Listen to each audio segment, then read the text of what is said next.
नमस्कार दोस्तों ਅੱਜ ਤੋਂ 2 ਦਿਨ ਪਹਿਲਾਂ ਕੇਂਦਰ ਸਰਕਾਰ ਵੱਲੋਂ ਸਿੱਖਿਆ ਨੀਤੀ ਦੇ ਵਿੱਚ ਬਦਲਾਅ ਲਿਆਂਦੇ ਗਏ ਹੈ।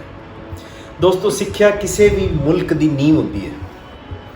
ਮੈਨੂੰ ਯਾਦ ਹੈ ਜਦ ਮੈਂ ਕਾਲਜ ਦੇ ਵਿੱਚ ਪੜ੍ਹਦਾ ਸੀ ਤੇ ਸਾਡੇ ਪੰਜਾਬੀ ਦੇ ਲੈਕਚਰਰ ਅਕਸਰ ਇਹ ਕਹਿੰਦੇ ਸੀਗੇ ਕਿ ਜੇਕਰ ਤੁਸੀਂ ਕੋਈ ਡਿਗਰੀ ਕੀਤੀ ਹੈ ਨਾ ਤੇ ਤੁਹਾਨੂੰ ਡਿਗਰੀ ਦਾ ਸਰਟੀਫਿਕੇਟ ਨਾ ਦਿਖਾਣਾ ਪਏ ਪ੍ਰੂਵ ਕਰਨ ਦੇ ਲਈ ਕਿ ਤੁਸੀਂ ਕੋਈ ਡਿਗਰੀ ਕੀਤੀ ਹੈ।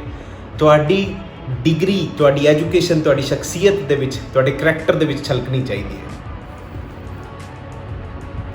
21ਵੀਂ ਸਦੀ ਦੇ ਵਿੱਚ ਬਦਲਦੇ ਸਮੇਂ ਦੇ ਅਨੁਸਾਰ ਸਾਡੀ ਸਿੱਖਿਆ ਨਹੀਂ ਸੀ ਬਦਲੀ। ਦੋਸਤੋ, 34 ਸਾਲ ਲੱਗ ਗਏ ਸਾਨੂੰ ਇਹ ਬਦਲਾਅ ਲਿਆਂਦਿਆਂ ਹੋਇਆ। ਪਰ ਹੁਣ ਜਿਹੜਾ ਬਦਲਾਅ ਆਇਆ ਉਹ ਸ਼ਲਾਘਾਯੋਗ ਹੈ। ਕੁਝ ਤਬਦੀਲੀਆਂ ਜਿਹੜੀਆਂ ਲਿਆਂਦੀਆਂ ਗਈਆਂ ਮੋٹے ਤੌਰ ਤੇ ਉਹ ਤੁਹਾਡੇ ਨਾਲ ਅੱਜ ਮੈਂ ਸਾਂਝੀਆਂ ਕਰਨ ਲੱਗਿਆ। ਸਭ ਤੋਂ ਪਹਿਲਾਂ ਸਾਡੀਆਂ ਜਿਹੜੀਆਂ ਮਾਤ ਭਾਸ਼ਾ ਨੇ ਉਹਨਾਂ ਦੇ ਉੱਤੇ ਹੁਣ ਜ਼ੋਰ ਦਿੱਤਾ ਗਿਆ।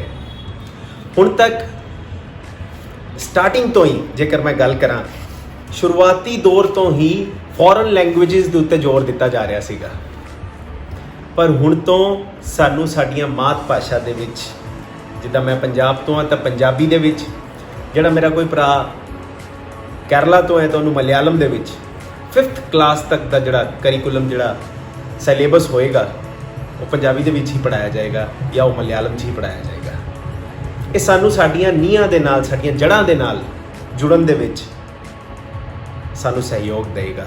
ਸਾਨੂੰ ਸਾਡੇ ਕਲਚਰ ਨੂੰ ਸਮਝਣ ਦੇ ਵਿੱਚ, ਸਾਨੂੰ ਸਾਡੇ ਕਲਚਰ 'ਤੇ ਮਾਣ ਮਹਿਸੂਸ ਕਰਨ ਦੇ ਵਿੱਚ, ਜਿਹੜੀ ਸੈਲਫ ਐਸਟੀਮ ਅਸੀਂ ਗੁੰਮ ਕਰ ਚੁੱਕੇ ਸੀਗੇ ਉਹਨੂੰ ਵਾਪਸ ਪਾਉਣ ਦੇ ਵਿੱਚ ਇੱਕ ਅਨਮੁੱਲਾ ਸਹਿਯੋਗ ਦੇਵੇਗਾ। ਦੋਸਤੋ, ਦੂਜਾ ਪੁਆਇੰਟ, ਸਾਡੀ GDP, ਸਾਡੀ ਅਰਥ ਵਿਵਸਥਾ ਦਾ 6% ਹਿੱਸਾ, 6% ਜੋ ਕਿ ਇੱਕ ਬਹੁਤ ਵੱਡੀ ਅਮਾਊਂਟ ਹੈ, ਉਸ ਨੂੰ ਐਜੂਕੇਸ਼ਨ ਦੇ ਉੱਪਰ ਖਰਚ ਕਰਨ ਦਾ ਵੀ ਨਿਰਣੈ ਲਿਆ ਗਿਆ। ਇਸ ਤੋਂ ਇਲਾਵਾ ਦੋਸਤੋ, ਇੱਕ ਬੜਾ ਸੋਹਣਾ ਜਿਹੜਾ ਪ੍ਰਯਤਨ ਕੀਤਾ ਗਿਆ ਉਹ ਹੈ ਕਿ ਲਾਈਫ ਸਕਿੱਲਸ। ਅੱਗੇ ਜਿੰਨੀਆਂ ਵੀ ਲਾਈਫ ਸਕਿੱਲਸ ਤੁਸੀਂ ਕੋਈ ਸਿੱਖਦੇ ਸੀਗੇ ਉਹ ਐਕਸਟਰਾ ਕਰਿਕੂਲਰ ਦਾ ਹਿੱਸਾ ਹੁੰਦੇ ਸੀਗੇ। ਉਹਨੂੰ ਤੁਹਾਡੇ ਰਿਪੋਰਟ ਕਾਰਡ ਦਾ ਹਿੱਸਾ ਨਹੀਂ ਬਣਨ ਦਿੱਤਾ ਜਾਂਦਾ ਸੀ।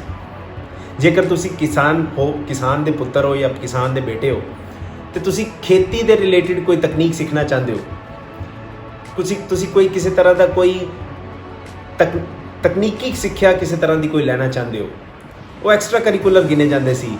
ਪਰ ਹੁਣ ਤੋਂ ਇਸ ਐਜੂਕੇਸ਼ਨ ਪਾਲਿਸੀ ਦੇ ਅਧੀਨ ਉਹ ਤੁਹਾਡੇ ਰਿਪੋਰਟ ਕਾਰਡ ਦਾ ਉਹ ਨੰਬਰ ਵੀ ਤੁਹਾਡਾ ਹਿੱਸਾ ਬਣਨਗੇ। ਤੀਸਰਾ, multi entry and exit plan. ਦੋਸਤੋ, ਕਈ ਤਰ੍ਹਾਂ ਦੀਆਂ ਮਜਬੂਰੀਆਂ ਹੋ ਜਾਂਦੀਆਂ ਕਈ ਵਾਰ ਹਿੰਦੁਸਤਾਨ ਦੇ ਵਿੱਚ। ਸਾਡੇ ਜਿਹੜੇ ਮਿਡਲ ਕਲਾਸ ਹੈ, ਕਈ ਜਗ੍ਹਾ ਦੇ ਉੱਤੇ ਕਈ ਅਜਿਹੀਆਂ ਐਗਜ਼ਾਮਪਲਸ ਨੇ ਜਿਹੜਾ ਆਪਣਾ ਐਜੂਕੇਸ਼ਨ ਪੂਰੀ ਨਹੀਂ ਕਰ ਪਾਉਂਦੇ ਤੇ ਉਹ ਐਜੂਕੇਸ਼ਨ ਦੇ ਵਿੱਚ ਲਗਾਏ ਗਏ 1 ਜਾਂ 2 ਸਾਲ ਉਹ ਬੇਕਾਰ ਚਲੇ ਜਾਂਦੇ। ਹੁਣ ਤੋਂ ਜੇਕਰ ਤੁਸੀਂ ਆਪਦੀ 12th ਤੋਂ ਬਾਅਦ ਜੇ 1 ਸਾਲ ਦੇ ਵਾਸਤੇ ਤੁਸੀਂ ਜੇਕਰ ਪੜ੍ਹਦੇ ਹੋ ਤੇ ਤੁਹਾਡੀ ਕੀਤੀ ਮਿਹਨਤ ਜਾਇਆ ਨਹੀਂ ਜਾਏਗੀ। 1 ਸਾਲ ਪੜ੍ਹਨ ਤੇ ਤੁਹਾਨੂੰ ਸਰਟੀਫਿਕੇਟ ਮਿਲੇਗਾ। 2 ਸਾਲ ਦੀ ਪੜ੍ਹਾਈ ਜੇ ਤੁਸੀਂ ਪੂਰੀ ਕੀਤੀ ਹੈ ਤਾਂ ਤੁਹਾਨੂੰ ਡਿਪਲੋਮਾ ਦਿੱਤਾ ਜਾਏਗਾ। ਜੇਕਰ ਤੁਸੀਂ 3 ਜਾਂ 4 ਸਾਲ ਦੀ ਪੜ੍ਹਾਈ ਪੂਰੀ ਕਰਦੇ ਹੋ ਤਾਂ ਤੁਹਾਡੀ ਡਿਗਰੀ ਮਿਲੇਗੀ। ਸੋ ਇਸ ਐਜੂਕੇਸ਼ਨ ਪਲਾਨ ਦੇ ਅੰਡਰ ਤੁਹਾਡਾ ਕੋਈ ਵੀ ਤੁਹਾਡੇ ਵੱਲੋਂ ਕੀਤੀ ਗਈ ਮਿਹਨਤ ਉਹ ਬੇਕਾਰ ਨਹੀਂ ਜਾਏਗੀ। ਚੌਥਾ, ਸਾਡਾ ਹੁਣ ਤੱਕ ਦਾ ਸਿਸਟਮ ਸੀਗਾ 10+2। 10th ਹੁੰਦੀ ਸੀ, 10th ਤੋਂ ਬਾਅਦ +1 ਤੇ +2। ਲੇਕਿਨ ਹੁਣ ਇੱਕ ਨਵਾਂ ਕਲਚਰ ਲਿਆਂਦਾ ਗਿਆ, ਨਵਾਂ ਸਿਸਟਮ ਲਿਆਂਦਾ ਗਿਆ 5+3+3+4।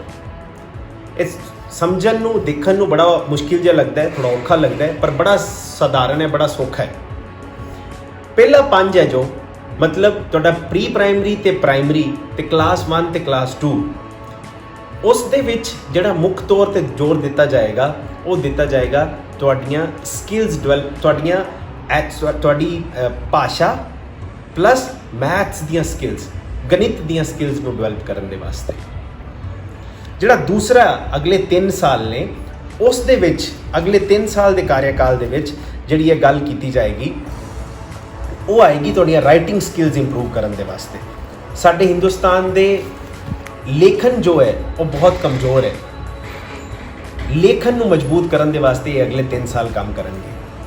ਇਸ ਤੋਂ ਬਾਅਦ ਜਿਹੜਾ ਅਗਲੇ 3 ਸਾਲ ਨੇ, ਬੜੀ ਖੁਸ਼ੀ ਦੀ ਗੱਲ ਹੈ ਕਿ 6ਵੀਂ ਤੋਂ 8ਵੀਂ ਕਲਾਸ ਦੇ ਬੱਚਿਆਂ ਦੇ ਵਾਸਤੇ ਵੋਕੇਸ਼ਨਲ ਕੋਰਸਿਸ, ਯਾਨੀ ਕਿਸੇ ਤਰ੍ਹਾਂ ਦੀ ਕੋਈ ਤਕਨੀਕ ਤੁਸੀਂ ਸਿੱਖਣਾ ਚਾਹੁੰਦੇ ਹੋ, ਕਿਤਾਬਾਂ ਦੇ ਨਾਲ ਤੁਹਾਨੂੰ ਗਰਾਊਂਡ ਦਾ ਜਿਹੜਾ ਐਕਸਪੀਰੀਅੰਸ ਹੈ, ਇੰਡਸਟਰੀ ਦਾ ਐਕਸਪੀਰੀਅੰਸ ਹੈ, ਉਸ ਦੇ ਲਈ ਇੰਟਰਨਸ਼ਿਪ ਉਹਦੇ ਵਾਸਤੇ ਪ੍ਰੋਤਸਾਹਿਤ ਕੀਤਾ ਜਾਏਗਾ, ਜਿੰਦੇ ਵਿੱਚ ਸਾਡੇ ਹਿੰਦੁਸਤਾਨ ਦੇ ਲੋਕ ਬਹੁਤ ਪਿੱਛੇ ਸੀ। ਸਾਡੇ ਕੋਲ ਡਿਗਰੀਆਂ ਦਾ ਗਿਆਨ ਤਾਂ ਬਹੁਤ ਸੀਗਾ, ਲੇਕਿਨ ਉਹਨੂੰ ਐਕਚੁਅਲ ਦੇ ਵਿੱਚ ਫੀਲਡ 'ਚ ਅਪਲਾਈ ਕਿੱਦਾਂ ਕਰਦੇ ਆ, ਅਸੀਂ ਉਹਦੇ ਤੇ ਬਹੁਤ ਪਿੱਛੇ ਸੀ। ਤੇ 9ਵੀਂ ਤੋਂ 12ਵੀਂ ਜਮਾਤ, 9th to 12th ਸਬਜੈਕਟ ਜਿਹੜਾ ਹੈ ਇੱਥੇ ਜਾ ਕੇ ਸ਼ੁਰੂ ਹੋਏਗਾ। ਸੋ ਇੱਕ ਬਹੁਤ ਵੱਡਾ ਇਹ ਪਲਾਨ ਜੋ ਹੈ ਉਹ ਆਉਣ ਵਾਲਾ ਹੈ। ਇਸ ਤੋਂ ਇਲਾਵਾ ਮਲਟੀ ਡਿਸਿਪਲਿਨਰੀ ਅਪਰੋਚ, ਜਿਹੜੀ ਇਹ ਇੱਕ ਬਹੁਤ ਸ਼ਲਾਘਾਯੋਗ ਹੈ। ਦੇਖੋ 10th ਤੋਂ ਬਾਅਦ ਸਾਡੇ ਕੋਲ 4 ਆਪਸ਼ਨਸ ਹੁੰਦੀਆਂ ਸੀਗੀਆਂ, ਮੈਡੀਕਲ, ਨਾਨ ਮੈਡੀਕਲ, ਹਿਊਮੈਨਿਟੀਜ਼ ਜਾਂ ਕਾਮਰਸ। ਜੇਕਰ ਇੱਕ ਸਾਇੰਸ ਪੜ੍ਹਦੇ ਬੱਚੇ ਦਾ ਜੇਕਰ ਇੰਟਰਸਟ ਹੈਗਾ ਮਿਊਜ਼ਿਕ ਦੇ ਵਿੱਚ, ਸਾਡੀ ਪੁਰਾਣੀ ਐਜੂਕੇਸ਼ਨ ਨੀਤੀ ਦੇ ਵਿੱਚ ਇਹ ਨਹੀਂ ਸੀਗਾ ਕਿ ਉਹ ਨਾਲ ਆਪਦਾ ਮਿਊਜ਼ਿਕ ਵੀ ਪੜ੍ਹ ਸਕੇ, ਜਾਂ ਉਹ ਨਾਲ ਕਾਸਮੈਟੋਲੋਜੀ ਪੜ੍ਹ ਸਕੇ, ਉਹ ਫੈਸ਼ਨ ਡਿਜ਼ਾਈਨਿੰਗ ਪੜ੍ਹ ਸਕੇ। ਅੱਜ ਇਸ ਐਜੂਕੇਸ਼ਨ ਪਾਲਿਸੀ ਦੇ ਅਧੀਨ ਜੇ ਕੈਮਿਸਟਰੀ ਪੜ੍ਹਦਾ ਹੋਏ ਬੱਚੇ ਦਾ ਨਾਲ ਦਿਲ ਕਰਦਾ ਹੈ ਕਿ ਮੈਂ ਆਪਦੀਆਂ ਕੁਲਿਨਰੀ ਸਕਿੱਲਸ, ਕੁਕਿੰਗ ਸਕਿੱਲਸ ਨੂੰ ਇੰਪਰੂਵ ਕਰਨਾ ਚਾਹੁੰਦਾ, ਸਿੱਖਣਾ ਚਾਹੁੰਦਾ, ਉਹਦੇ ਕੋਲ ਆਪਸ਼ਨ, ਉਹਦੇ ਕੋਲ ਫਰੀडम ਹੈ। ਸੋ ਹੁਣ ਸਚਿਨ ਤੇਂਦੁਲਕਰ ਬਣਨ ਦੇ ਲਈ, ਲਤਾ ਮੰਗੇਸ਼ਕਰ ਬਣਨ ਦੇ ਲਈ ਜੇਕਰ ਨਾਲ ਤੁਸੀਂ ਸਾਇੰਸ ਰੱਖਣਾ ਚਾਹੁੰਦੇ ਹੋ ਤੇ ਤੁਹਾਡੇ ਕੋਲ ਆਪਸ਼ਨ ਹੈ। ਤੁਸੀਂ ਆਪਦੇ ਰੋਜ਼ਗਾਰ ਨੂੰ ਤੇ ਆਪਦੇ ਪੈਸ਼ਨ ਨੂੰ ਇਕੱਠਾ ਕਰ ਸਕਦੇ ਹੋ। ਸੋ ਇਹ ਬਹੁਤ ਹੀ ਚੰਗਾ ਕਦਮ ਹੈ। ਇਸ ਤੋਂ ਇਲਾਵਾ ਜਿਹੜਾ ਸਾਡਾ ਮਾਨਵ ਸੰਸਾਧਨ ਮੰਤਰਾਲਿਆ ਸੀਗਾ, ਉਹਦਾ ਨਾਮ ਬਦਲ ਕੇ ਇਸ ਨਵੀਂ ਐਜੂਕੇਸ਼ਨ ਪਾਲਿਸੀ ਦੇ ਅਧੀਨ ਉਸ ਦਾ ਹੁਣ ਐਜੂਕੇਸ਼ਨ, ਮਿਨਿਸਟਰੀ ਆਫ ਐਜੂਕੇਸ਼ਨ ਕਰ ਦਿੱਤਾ ਗਿਆ।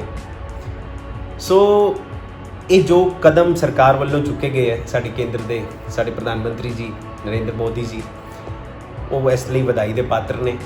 ਸਾਡਾ ਜੋ ਸਿੱਖਿਆ ਮੰਤਰਾਲਿਆ ਹੈ ਉਸ ਦੇ ਲਈ ਮੈਂ ਬਹੁਤ ਸ਼ੁਭਕਾਮਨਾਵਾਂ ਦੇਣਾ। ਇਸ ਤੋਂ ਇਲਾਵਾ ਸਕੂਲਾਂ ਨੂੰ ਤੇ ਪੇਰੈਂਟਸ ਨੂੰ ਇਹ ਮੈਂ ਸ਼ੁਭਕਾਮਨਾਵਾਂ ਹੀ ਦਿਆਂਗਾ ਰਾਦਰ ਕਿ ਆਪਦੇ ਆਪ ਨੂੰ ਨਵੇਂ ਸਮੇਂ ਦੇ ਨਾਲ ਬਦਲਣ ਦਾ ਇਹ ਸਮਾਂ ਆ ਗਿਆ। ਬਸਤਿਆਂ ਦਾ ਭਾਰ ਹੁਣ ਘੱਟ, ਦਿਮਾਗੀ ਭਾਰ ਘੱਟ, ਤੇ ਬੱਚੇ ਦੀ ਜਿਹੜੀ ਗਰੋਥ ਹੈ ਉਸ ਦੇ ਵੱਲ ਖਿਆਲ ਜ਼ਿਆਦਾ ਕੀਤਾ ਜਾਏਗਾ। ਸੋ ਇਹ ਬਹੁਤ ਚੰਗਾ ਕਦਮ ਚੁੱਕਿਆ ਗਿਆ ਹੈ ਤੇ ਸਾਡੇ ਦੇਸ਼ ਨੂੰ, ਅਗਲੀ ਪੀੜ੍ਹੀ ਨੂੰ ਨਵੇਂ ਸਮੇਂ ਦੇ ਨਾਲ ਤਿਆਰ ਕਰਨ ਦੇ ਵਿੱਚ ਇੱਕ ਲਾਹੇਵੰਦ ਕਦਮ ਹੋਏਗਾ। ਬਹੁਤ ਬਹੁਤ ਧੰਨਵਾਦ।